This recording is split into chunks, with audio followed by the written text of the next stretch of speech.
In the sleepy suburban enclave of Willow Creek, where manicured lawns and pristine sidewalks defined the community, the Homeowners Association, HOA, had long been the invisible hand keeping everything in order. The HOA, led by the stern and impeccably dressed Marjorie Henshaw, was known for its ironclad rules: no loud parties, no unapproved paint colors, and absolutely no short-term rentals under 6 months. For years, residents complied, grumbling quietly but never daring to challenge Marjorie's authority. That is, until the summer of 2025, when an unexpected proposal from the HOA turned the neighborhood upside down. Willow Creek wasn't just any neighborhood. It was a carefully curated community of professionals, retirees, and young families who'd bought into the promise of stability and rising property values.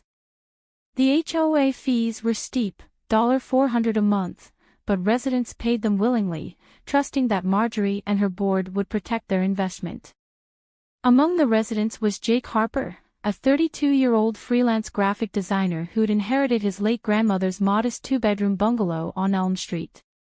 Jake loved the house, with its creaky porch and overgrown rose bushes, but he struggled to keep up with the HOA fees and his mortgage after a few slow months of work.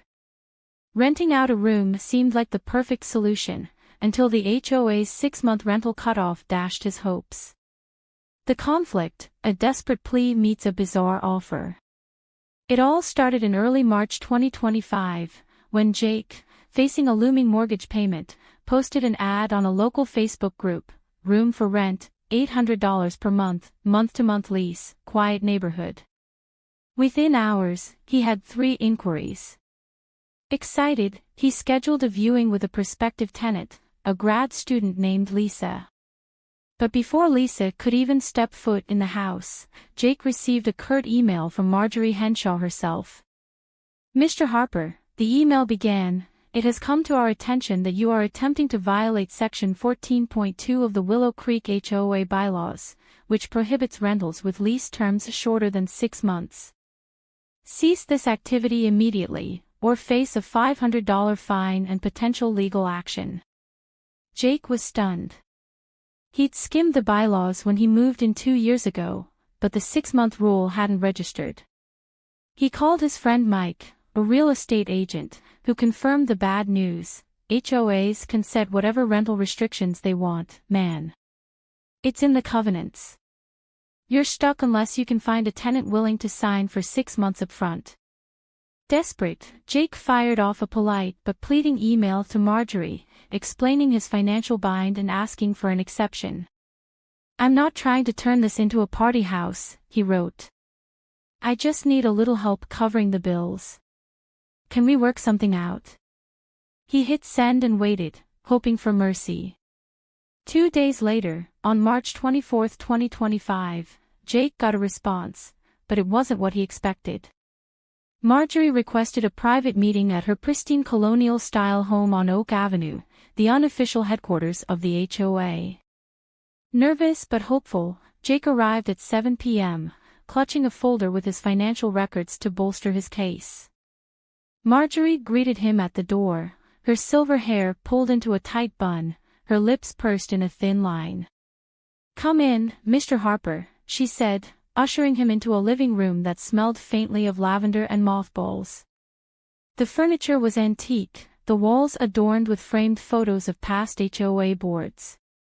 She gestured to a stiff-backed chair and sat across from him, folding her hands in her lap. "I've reviewed your request," she began, her voice clipped. "The 6-month rule exists for a reason. Short-term renters bring instability, noise, strangers, parking issues.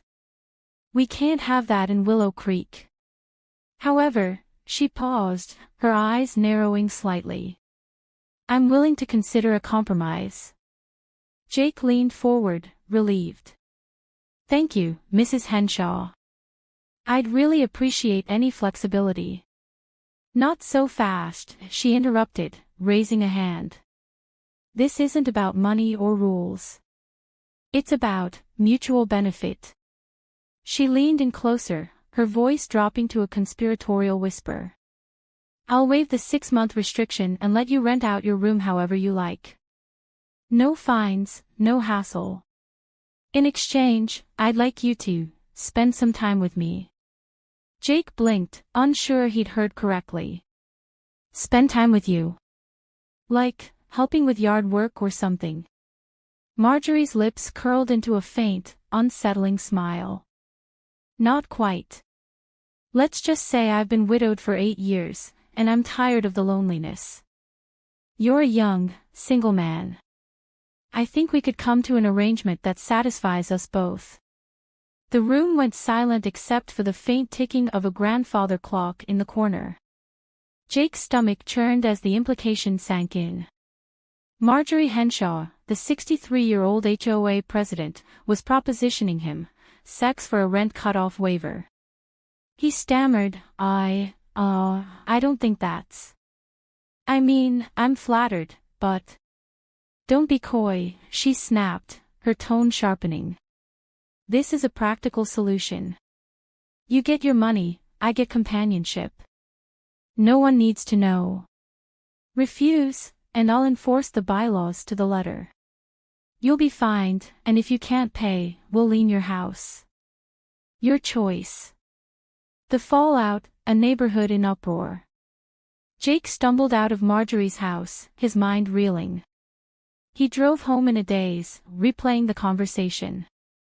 Was she serious? Could she really enforce that kind of pressure? He called Mike again, spilling the story in a frantic rush. Dude, that's insane, Mike said, laughing incredulously. She's blackmailing you into a sugar mama deal. You've got to tell someone, expose her. But Jake hesitated. Marjorie had power, decades of influence over the HOA and connections in the community. If he went public, she could twist it, paint him as the liar, and make his life hell. Still, he couldn't stomach her offer. He decided to buy time, emailing her the next day, March 25, 2025, to say he needed a week to think it over. Word spread anyway. Jake confided in his neighbor, Sarah, a nosy but well-meaning retiree who lived across the street.